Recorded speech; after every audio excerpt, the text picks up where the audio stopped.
que nesta noite o Senhor possa derramar óleo de alegria, de restauração, de cura sobre a sua vida, sobre as nossas vidas neste lugar. Amém? Essa é a expectativa, é com essa expectativa que eu estou aqui nesta noite. E eu gostaria já de pedir que você, eu sempre faço esse aviso, que deste momento em diante, que você faça um investimento na sua vida, que eu quero dizer, a sua atenção, e que você esteja em espírito de oração. Por quê? Porque tem coisas que nós guardamos no coração como convicção. Existe uma palavra do Espírito Santo, especialmente para você, destinada, você é o destinatário, o Genesi, o Kleber, Andressa, o Cláudio, Fátima, vem com o destinatário exatamente definido. Então, eu gostaria que você ficasse atento, porque às vezes uma palavra, uma frase, poderá ser um momento em que o Espírito Santo vai falar profundamente ao seu coração. Eu nada sou, não esperem do irmão Rogério alguma coisa, mas eu creio que a palavra do Senhor que está sendo ministrada nessa noite é palavra de bênção para a tua vida. Amém?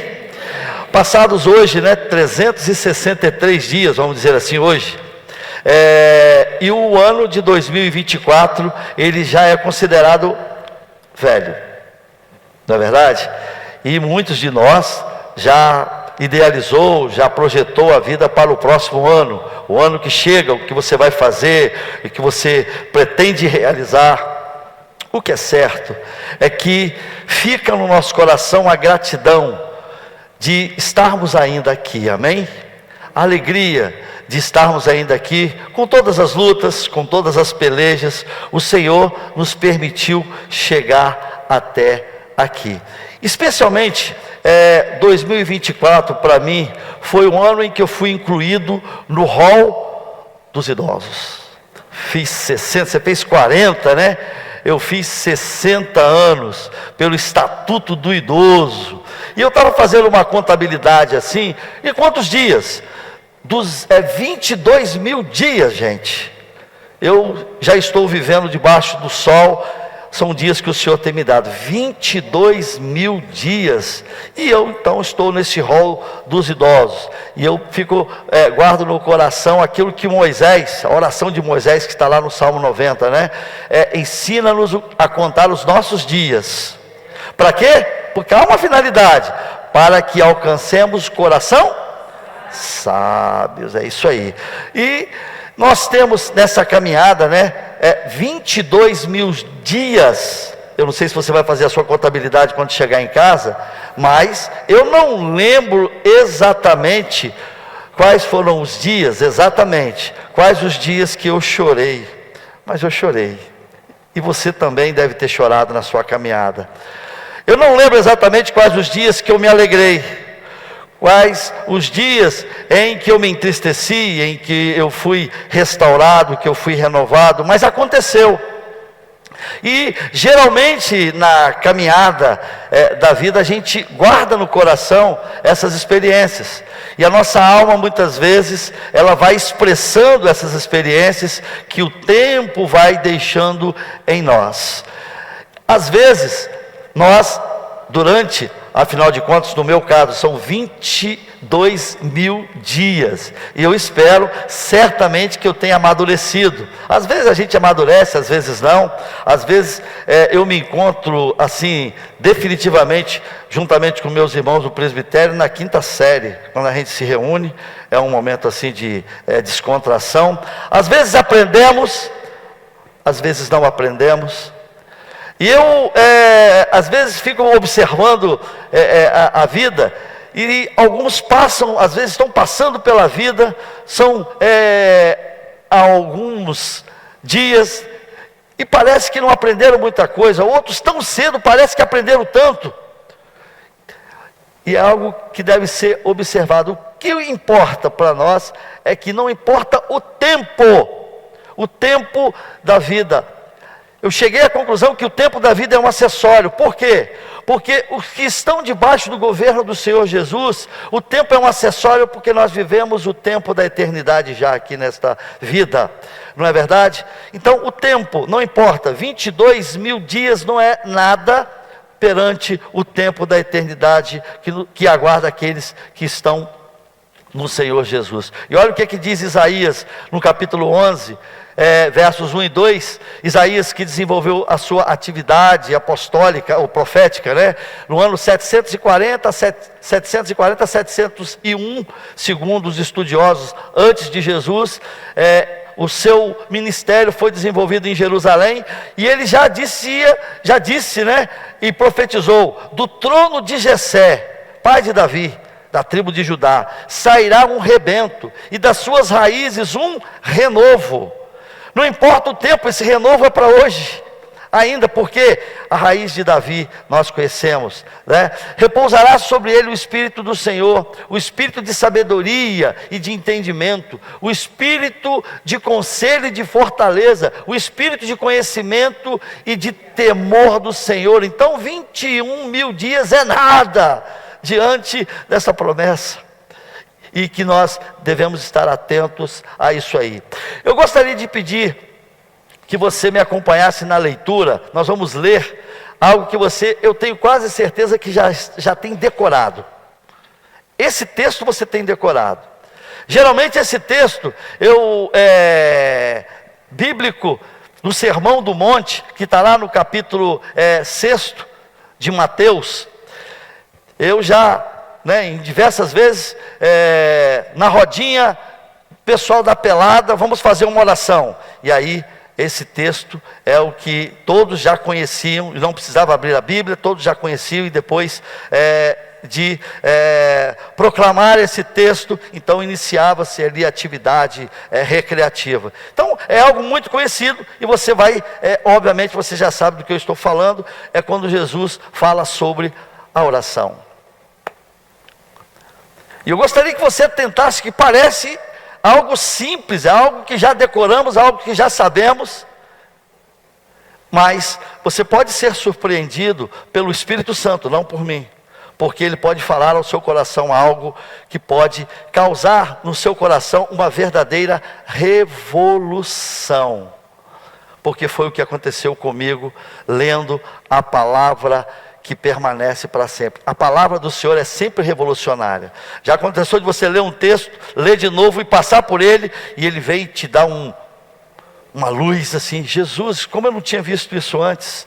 Nesta noite, a minha oração é que haja um entendimento acerca da dimensão do que Jesus nos ensinou. Porque muitas vezes a gente vai no automático. A gente vai muito no automático e não tem discernimento, e perde a oportunidade de ser curado. Eu fui curado por essa palavra, e possivelmente eu devo declarar aqui como é que aconteceu isso na minha vida. Mateus, no capítulo 6, do verso 5 ao 13, nós vamos ler, você pode me acompanhar. Jesus ensinando a orar: e quando orardes, não sereis como os hipócritas, porque gostam de orar em pé, nas sinagogas e nos cantos das praças, para serem vistos dos homens. Em verdade vos digo que eles já receberam a recompensa. Tu, porém, quando orares, entra no teu quarto, e fechada a porta, orarás ao teu Pai que está em secreto, e teu Pai que vê em secreto te recompensará. E orando, não useis de vãs repetições como os gentios, porque presumem que pelo seu muito falar serão ouvidos. Não vos assemelheis, pois, a eles, porque Deus, o vosso Pai, sabe de que tendes necessidades antes que lhe o peçais. Portanto, vós orareis assim: Pai nosso, que estás no céu, santificado seja o teu nome, venha o teu reino, faça-se a tua vontade, assim na terra como no céu. O pão nosso de cada dia dá-nos hoje, e perdoa-nos as nossas dívidas, assim como nós temos perdoado aos nossos devedores, e não nos deixeis cair em tentação, mas livra-nos do mal, porque teu é o reino, o poder e a glória para sempre. Todos dizem amém. Havia uma multidão, irmãos. Jesus está no famoso, dos mais famosos, né? E citada a pregação do Senhor, que é o chamado Sermão do Monte, onde ele ensinou muitas coisas. Se você quiser guardar um texto que vai te ensinar para a vida toda, pode guardar esses ensinamentos do monte. Seria interessante nós lermos praticamente todos os dias, fixarmos todos os dias, porque são valiosos e são revolucionários. Eu relacionei aqui, ele fala do amor ao próximo, fala de justiça, fala de julgamento do próximo, fala de misericórdia, fala de fé, fala de alerta sobre os falsos profetas, fala sobre os efeitos da sabedoria e da obediência à palavra do Senhor. E nesse capítulo 6, Jesus, ele nos diz algo muito importante. Eu já gostaria que você ficasse muito atento, e já extraísse desse texto algo que é de suma importância para nós. Ele nos ensina que aqueles que pretendem dar publicidade à sua forma de se relacionar com Deus, aqueles que pretendem expor sua fé para os homens, estão destinando tudo aquilo que pretendem para receber a glória de homens. E essa é a única recompensa daqueles que fazem para Deus, mas para serem vistos pelos homens. Não há outra. O pagamento dessas pessoas, o nosso pagamento, se nós cairmos nessa cilada, já será a glória, o tapinha nas costas que você vai receber dos homens. Ele diz exatamente que nós não devemos fazer igual a esses que dão publicidade, eles que gostam de ser vistos, de serem aclamados, de serem recebidos como pessoas importantes. E a oração do Senhor, que Ele está nos ensinando, nos alerta acerca disso. A oferta que é direcionada ao Senhor é feita em secreto. Isso fica claro. A oferta aonde apenas os olhos do Senhor estará sobre nós, é aquela que é feita em secreto. Então Jesus fala da oração e diz que é necessário nós entendermos isso, porque tudo aquilo que nós fizermos para a nossa exibição é hipocrisia, desnatura a função real do que nós temos que ter no relacionamento com o Senhor. Temos que estar atento a isso. Muitas vezes nós queremos impressionar o homem, no ambiente religioso, não estou dizendo nem fora daqui, estou dizendo lá para o seu chefe que você quer mostrar o serviço, não. Quando isso acontece, quando você usa o seu relacionamento com Deus, a busca da publicidade e o secreto.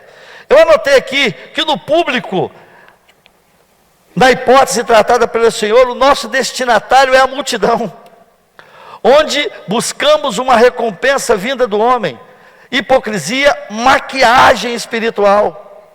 Sabe o que é isso? Maquiagem espiritual. Superficialidade sem sustentação, como uma casa construída na areia. E o secreto? É lá no secreto, gente. Quando você não quer, às vezes, encarar nem o seu cônjuge. Quando você não está sendo entendido por absolutamente ninguém que te rodeia. Quando os seus pares não entendem que você está meio que fora do ambiente deles. É no secreto que você está diante dos olhos do Senhor e há uma nudez espiritual. Você é quem você é. A oração que você faz no secreto, dificilmente você faz na vigília. Porque ele fala, olha, entra no seu quarto, porque é ali que você vai ficar diante de mim, só será eu e você. e você vai falar do fundo profundo do seu coração, aquilo que está te atormentando, aquela sua fraqueza. Você vai pedir socorro, você vai pedir misericórdia, você vai pedir: Senhor, eu estou precisando de urgente socorro, eu já não aguento mais.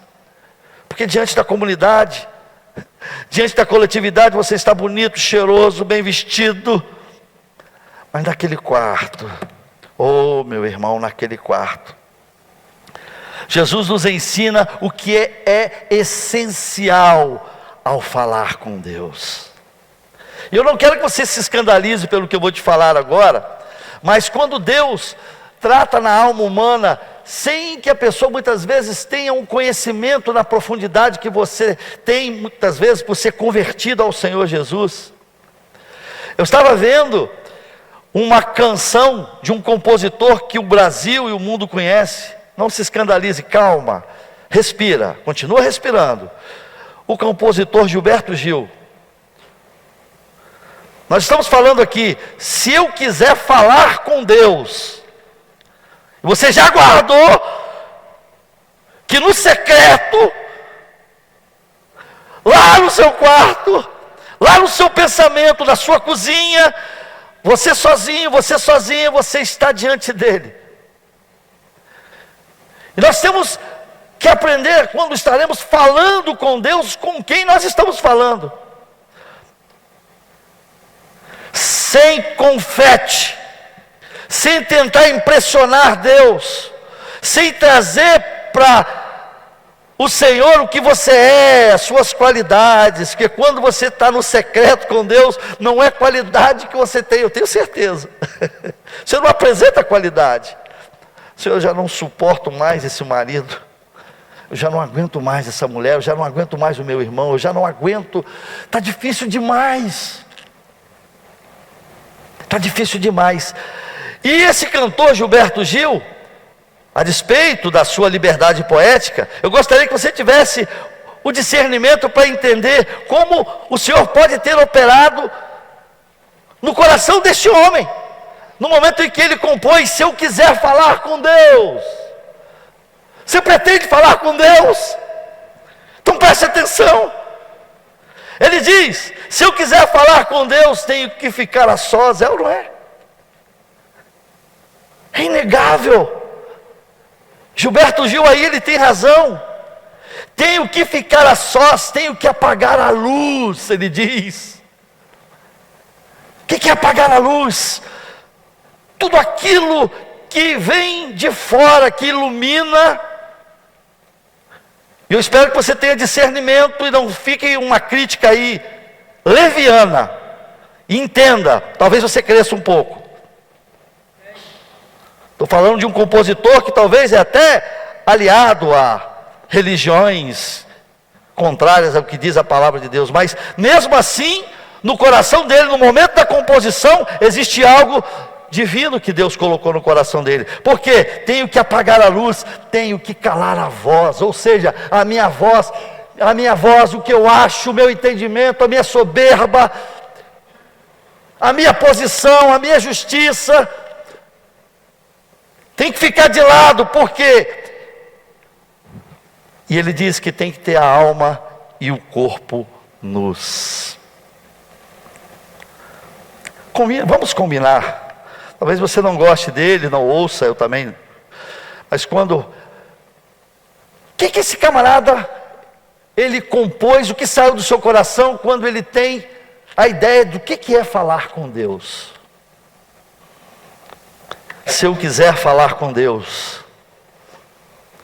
Se nós estamos entendendo falar com Deus menos do que o Gilberto Gil, nós somos muito... Se o Gilberto Gil está ensinando ao cristão fervoroso como falar com Deus, está aí, é complicado. Mas eu não vim aqui para falar e pregar Gilberto Gil, eu vim aqui para extrair daquilo que o Senhor ministrou, e eu tenho no coração esta ideia. Só pode ter sido o Senhor que o ensinou aí essa letra. Não estou dizendo que a letra na sua totalidade, entenda, na sua liberdade poética o que ele fala, em que comeu o pão que o diabo amassou. Calma aí, calma, respira, porque às vezes é o que parece, né? Você está tão cheio de si que parece que você está comendo o pão que o diabo amassou. Meu Deus, Deus esqueceu de mim? Não vamos entrar nesse mérito, senão você vai... Para seu melhor discernimento sobre o que está sendo ministrado nesta noite, eu tenho uma pergunta, dirigida a todos nós, que eu me fiz essa pergunta. Olha aqui, você já recebeu um conselho, um aviso, uma orientação que mudou a sua vida? Você já fez alguma descoberta que mudou a sua vida?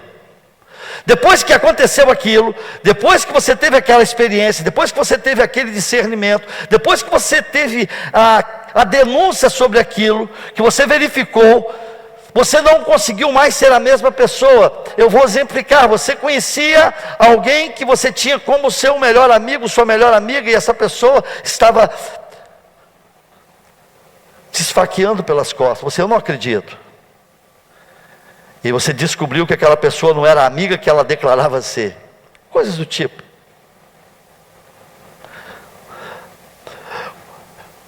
Uma vez, ontem eu encontrei com a Sarina, e eu falei com a Sarina, a mãe do Theo. O Theo está bem arteiro. Está bem, graças a Deus. Eu estava falando com a Sarina: Sarina, você certamente teve uma experiência que Maristela teve e eu peguei de carona. Às vezes a sua vida vai ser mexida, você vai até de carona, você está ouvindo. Teve um rapazinho que ouviu uma conversa atrás da porta sobre o plano de matar Paulo. Foi lá: Paulo, estão planejando. Descobriu algo que estavam fazendo contra ele. E cuidou o quê? De tomar as devidas providências. Eu falei com Sarina: Sarina, quando a médica, doutora Pasqualina, disse para Maristela, num momento de profunda agonia e tribulação, que nós não sabíamos se nós íamos levar para casa o nosso querido filhinho Samuel ou para o cemitério, ela chamou a Maristela, que estava em pranto, e eu em pé, ouvindo, ela sentada com a Maristela, disse: você nunca mais será a mesma pessoa depois disso. O seu amadurecimento como pessoa, você vai encarar a vida com outros olhos depois disso. Saiba, depois que isso passar, e vai passar, você não será mais. E é isso que eu estou falando. Você já recebeu assim? Você já teve essa experiência? E um dia desse eu estava falando, acho que com o Derones. Aconteceu com o nosso querido e saudoso irmão Valtir, o que aconteceu com o irmão Valtir, gente, me causa, eu fico atônito. Um homem que estava muito bem estacionado num ambiente religioso, quando alguém começa a falar: mas a igreja não é isso. Começa uma revolução dentro daquele homem. E a revolução foi algo tão tremendo que eu não vou estar explicando aqui. Quando ele viu Cristo e a igreja, propriamente sobre a igreja. 50 anos se passaram e olha a revolução que Deus fez na vida daquele homem. A resultado, nós estamos aqui nesta noite pregando a mesma mensagem. E esse homem foi parar na praça vendendo como camelô para sustentar a família. Esse homem perdeu o status, esse homem perdeu tudo, e não era um garoto, já era um senhor com família. Ele abriu mão de tudo, de toda a segurança que o sistema, que o mundo poderia dar e ofertar para ele. Não, guardou o que foi uma bomba na sua vida, na sua casa. E ele reúne alguns que saíram com ele. E daqui a pouco, no lugar de crescer, ele fala: cresceu igual rabo de cavalo, que não tiveram entendimento. Isso acontece, é sempre assim. Talvez a revolução que vai acontecer na sua vida não vai ser entendida por todos. Mas ninguém pode tirar aquilo que Deus falou ao seu coração, porque se você é sincero com Deus, isso vai causar um impacto muito grande. É insustentável, você não há como você permanecer a mesma pessoa. E eu lembro, vou te dar um outro exemplo, José, quando soube que a sua pretendente esposa Maria estava grávida, e ele tinha certeza que não tinha mantido relações sexuais com ela, e ele ia sair à francesa. Como é que é sair à francesa? Fininho, sem escândalo. Certamente, eu não sei, mas o anjo do Senhor foi que o avisou do que estava acontecendo. Mas a sua vida mudou totalmente. Porque quando o anjo disse: olha, calma meu filho, calma, o que nela foi gerado é do Espírito Santo, é um menino que se chamará Jesus, ele salvará o povo dos seus pecados. Presta atenção, é isso que eu estou falando, aquele aviso, aquele toque, Serginho, que mudou a vida da gente, te deu outra direção, outro discernimento, um clarão. Já aconteceu com você?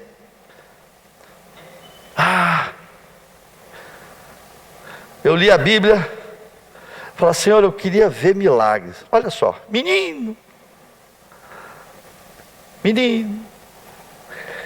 eu leio o que tem milagre, eu queria ver milagre. Confessar para os irmãos, você não conta para ninguém não. Aí um dia eu vi um paralítico andando. Você crê que Deus tem poder? Você diz: creio.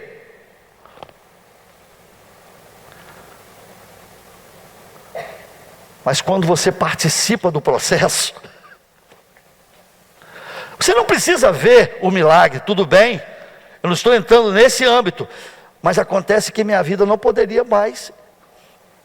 E aí um dia eu precisei clamar e pedir ao Senhor e orar ao Senhor, porque meu filho, como eu falei aqui, o Samuel, você já conhece, mas para o nosso visitante, quem ainda não ouviu,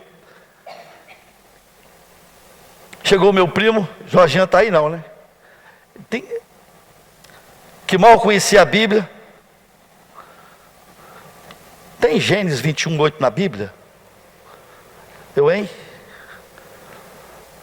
Ali naquela sala, não sabendo se eu ia levar o filho, trazer o filho para casa ou para o cemitério. E a única palavra que eu posso te dizer para você para resumir o que aconteceu: e o menino cresceu e foi desmamado.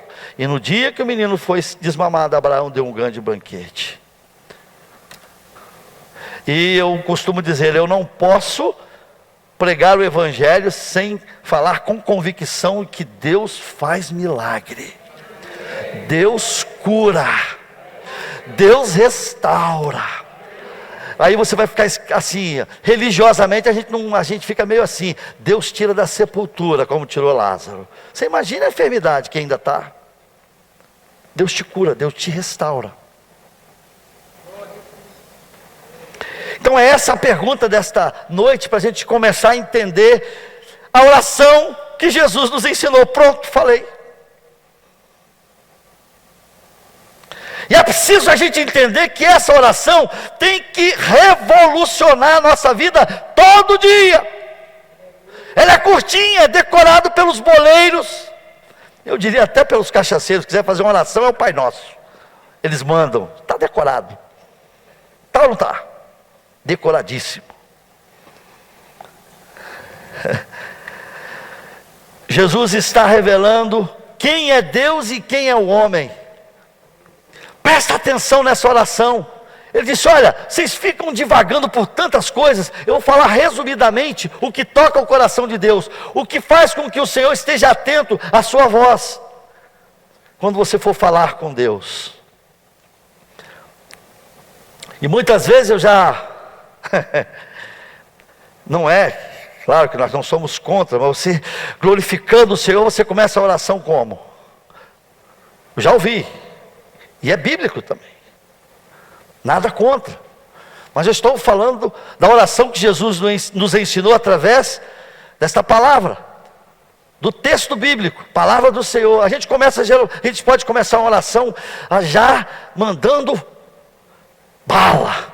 Deus de Abraão, Deus de Jacó, dá até uns pulinhos assim, começa a quicar, muda a voz, engrossa, que abriu o mar vermelho, que tirou homens da sepultura.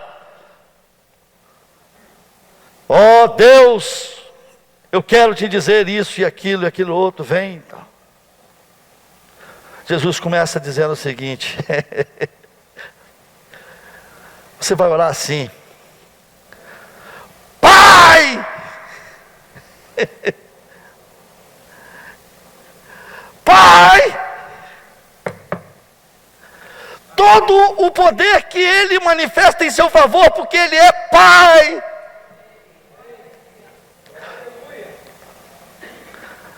Pai,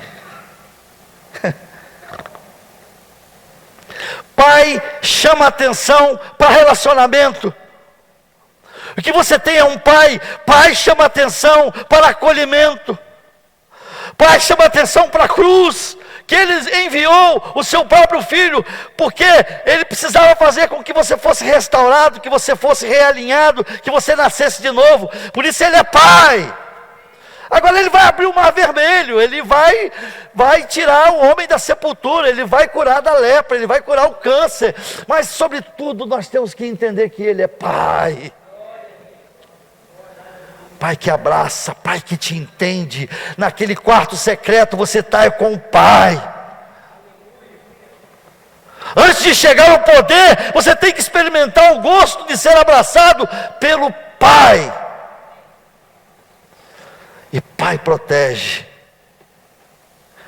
E nesse sentido, eu sabia que o meu pai biológico me amava por algumas atitudes. Meu pai era um homem muito simples. Talvez seja o caso de alguns, vários aqui, mas eu aguardava muito do meu pai. Eu fui um adolescente que não recebeu conselhos, assim, aqueles de, não tem aquele conselho, pai, vem cá meu filho, vamos caminhar ali na praia, que eu quero falar com você.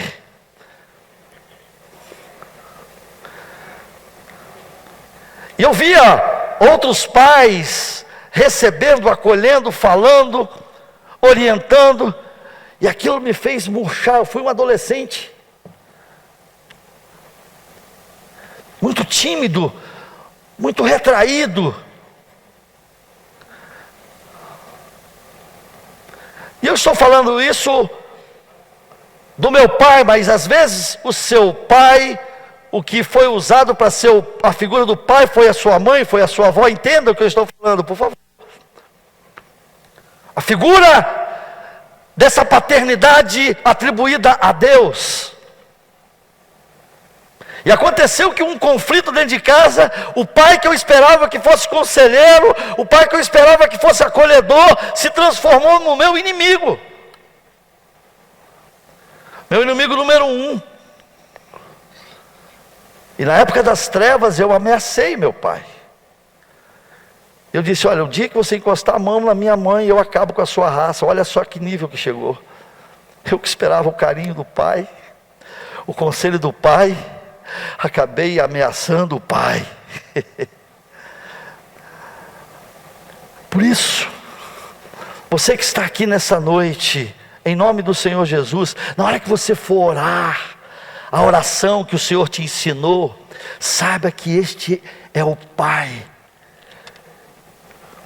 que vai te sustentar e vai curar todas as mazelas da sua alma, daquilo que lhe faltou, do pai biológico, daquilo que lhe faltou, da sua carência, da sua necessidade, às vezes de autoafirmação, da sua insegurança, do seu medo. Creia, fale com Ele, na segurança do secreto, Ele vai te ouvir, Ele vai ser Pai, que você precisa que encha o seu coração de esperança. E você que é pai, abre o teu olho por favor, entenda que ser pai, A referência mínima é o que está contido nessa palavra. Eu sei que há muita inimizade entre pais e filhos, porque é uma carência. Mas Jesus, olha, é o Pai. Você não recebeu o amor de pai? Você está frustrado? Às vezes sem sentir, sem perceber, você tem uma vida. Isso ficou lá na sua história, nos seus dias aqui debaixo do sol. Saiba que você tem este Pai. Abra o seu coração para que Ele entre na sua vida com verdade. Deixa Ele ser Deus na sua vida, porque Ele é um Deus que Ele começa te ensinando o que é ser pai de verdade. E tem mais. Nosso. Pai nosso. Nosso. Oh, coisa linda. Nosso. Meu céu nosso. O que um pai quer para os seus filhos? Você está trabalhando contra o pai, porque o pai não é só seu, o pai é nosso. Presta atenção. Não há exclusividade, não há filho preferido. Ouviu, Jacó? Tudo num plano de Deus também, né? O Pai é nosso. Trate o seu irmão com o devido respeito, tenha comunhão, porque isso agrada o coração do Pai. Quando eu vejo os meus 3 filhos, vou encontrar o filho, olha o que o pai faz. Eu amo ficar dentro da minha casa. E me nasce uma neta, a Raquelzinha, e me faz atravessar o Atlântico. Meu Deus, esse avião não chega. Eu olho para baixo, esse avião não chega. E aquela poltrona confortável, depois de 5 horas, passa a ser pedra. Aquilo vira pedra. Samuel falou, não pai, vamos na classe agora, uma classe especial aí. Mas vai virar pedra depois de 7 horas, tudo vira pedra. Misericórdia. E quando eu me deparei com meu filho, o grandão, o Renan, Letícia e Samuel, lá na Itália, talvez mais feliz do que ver a neta, eu vi os 3 filhinhos abraçados, coisa linda, se amando como devem ser os filhos. Meu irmão, por que você está com diferença com seu irmão, com a sua irmã? Por que você está ignorando a pessoa que Deus ama como você também é amado? Por que você ainda não perdoou essa pessoa? Por que você não abraçou essa pessoa? Nanine, me ajuda.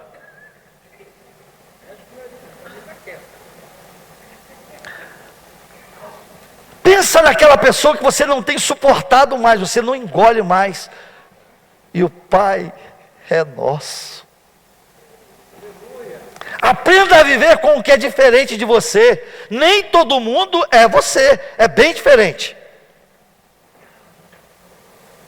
Muito diferente. Tenha sabedoria no trato com a pessoa, que geralmente, eu já tive essa experiência, essa pessoa quando abre a boca, já me irrita. Você teve já essa experiência? Ah, claro que teve. Fulano quando fala, aí você já começa a arranjar um monte de defeito. Ela é antipática. Você viu a roupa? Você viu como é que é? Metida besta, nariz empinado. Ei, o Pai é nosso. Ele se agrada quando você se reconcilia. Entendeu? Pai nosso, que é perfeito. Por quê? Porque é o Pai nosso que é do céu. Seu pai tem defeito? Tem. Sua mãe tem defeito? Tem. Você está de mal com ele por causa disso? Você não suporta papai, mamãe. Eles falham. Não há perfeição no ser o pai aqui da terra. Mas o Pai do céu se apegue a Ele, confie que Ele é perfeito, e Ele vai te ensinar a viver com o Pai imperfeito. Você precisa disso, viver com o Pai perfeito, que é o Pai do céu. Presta atenção, você não está ouvindo o ensinamento do Pai do céu para lidar com o Pai da terra. Eu tenho certeza que vai ter gente que vai dar um abraço do pai tão forte que vai estralar o ossinho dele, o ossinho dela, e ele não vai entender nada, vai dar um beijo na testa. Que sua vida pode mudar hoje em relação ao seu pai da terra, se você ouvir o Pai do céu, que é santo. Pai nosso que está no céu, santificado, que santifica. Quando fala de santificação, é um pai perfeito que santifica os seus filhos. Isso aqui é tremendo. Dando uma nova vida. Esse pai te santifica quando você entende essa oração de Jesus. Ele entende e você tem uma nova perspectiva, um novo horizonte. Porque ele te santifica. Aquele que era não é mais. É necessário que ele cresça. Ele continua crescendo. Isso é o processo de santificação. Você vai lutar contra esse eu terrível que você é. Eu vou ganhar, em nome de Jesus, eu preciso mudar, eu preciso ser mudado. É a santificação do Pai. Santificado seja o teu nome, é quando Ele transforma a sua vida. Você desapega, entende? Você sabe o que é desapegar? Tudo aquilo para você que era muito importante, era essencial, era o principal para a sua vida, você desapega. Às vezes o fulano encontra o Vitor e fala: Vitor, aquelas ideias mirabolantes, revolucionárias de ficar milionário, ganhar o mundo inteiro. Ih, rapaz, vem cá. Caramba, o cara mudou demais. Para você ser mudado, você precisa da influência do Pai. Você tem uma facilidade em rebeldia, em contrariar, em criticar. Você é um crítico de carteirinha. Conheço muita gente assim. Caramba, eu tenho que criticar o irmão, eu tenho que ir lá e acolher o irmão, até tratar com ele. Desapego, nova visão do mundo, novos horizontes. Por quê? Porque você tem um novo endereço. Seu endereço já não é mais aqui, o seu endereço é Canaã celestial. O seu destino é outro, meu filho. A sua visão é outra, porque o seu destino é outro. Você estava indo aqui, tudo aconteceu. Olha a oração que o Senhor nos ensinou, como pode ser algo maravilhoso. Essa aqui é tremenda, e eu estou quase concluindo. Que venha o seu reino. Aí, o reino é o alvo. É o reino de Deus que chega, sobretudo no nosso coração. Por quê? Porque a sua vida, a sua ação e a sua reação, a partir do reino em você, é chegar do reino. Você acha que onde está o reino? Onde estão construindo o reino? Esse reino é construído dentro de nós. É o reino de Deus, é a mente de Cristo que começa a moldar as suas ações, as suas reações. É o reino. E esse reino vai transformar você. Que venha o seu reino na minha vida. Que isso prospere e transpareça na minha casa, na minha família, diante da minha esposa, do meu marido, dos meus filhos. Eu quero é o reino. Qual é a grande motivação da sua vida hoje? Fala para mim. Ficar milionário? Ficar rico? Qual o que te motiva? Está em primeiro lugar. Pode até ter no plano ficar milionário. Não estou dizendo nada disso. Mas eu estou dizendo o primeiro. Está em primeiro lugar. A política. Qual tem sido o grande investimento da sua vida hoje? É na sua vida espiritual? Que venha o seu reino. Diz a palavra do Senhor que Jesus nos ensinou e disse: o pão nosso de cada dia é suprimento, gente. Olha como Ele sabe que você precisa de coisas aqui nessa terra. Não faltará o nosso maná durante a jornada com destino a Canaã. Você crê nisso? Se você não estiver crendo nisso, essa falta de dinheiro, essa falta de emprego, esse mundo de cabeça para baixo, com conceitos do que é ser um sucesso, do que é ser um fracasso, meu Deus, eu não estou acompanhando isso, eu sou de outra geração, eu sou do tempo em que o melhor diploma é o da datilografia, e etc e tal, você está assustado, você não vai ser colocado em lugar nenhum, você está sendo preterido, você não avançou. Calma, confie no Senhor, porque em nome de Jesus não faltará o maná. Simplesmente que coube àquele povo era o quê? O caminho com destino a Canaã. O maná é por conta dele. A sua parte é essa: seguir no deserto da sua vida para o destino que Deus estabeleceu para você.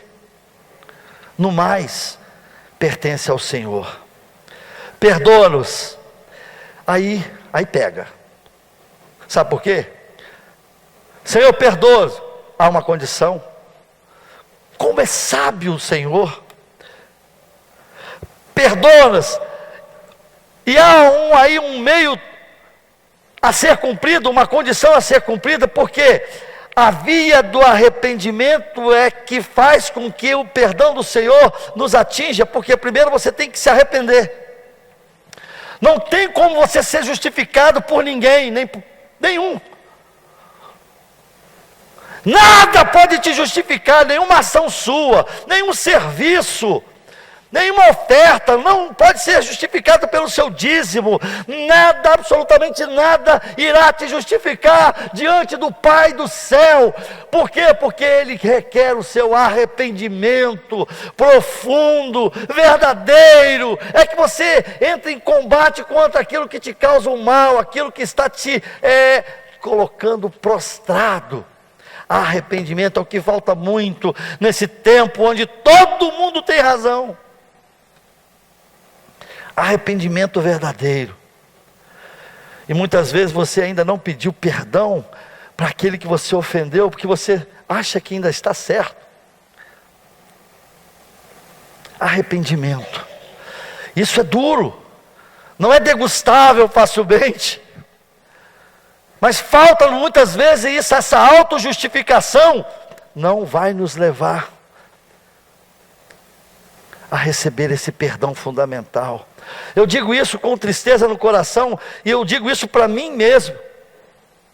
Às vezes nós estamos em determinadas situações e ambientes, em determinadas armadilhas, porque nós não discernimos a necessidade de pensar que é essencial você se arrepender, voltar atrás.